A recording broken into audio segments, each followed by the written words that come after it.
ထောက်မှန်ပါတယ်မောင်ငါတင်ပို့ခဲ့တဲ့သင်ခန်းစာတွေထဲမောင်ကိုမုန်းခြင်းဆိုတဲ့ဘာသာရပ်မပါခဲ့ဘူး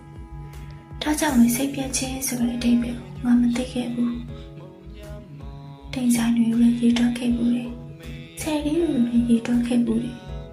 စက္ကန့်တွေကိုလည်းရေးတွက်ခဲ့ဘူးလေသို့တော့မောင်ချစ်ကိုတော့မရေးတွက်ဘူးပါ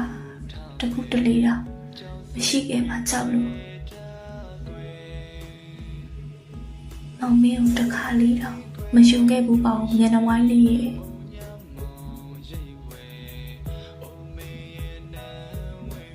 ငါသာမောင်မမီအောင်ပြေးခဲ့မောင်တေချာပေါင်းနောင်နာတွေရမှာမောင်မှားပါတယ်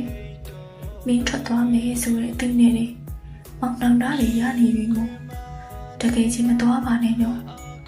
မောင်ရှိခိုးပါတယ်မောင်တကယ်မှားပါတယ်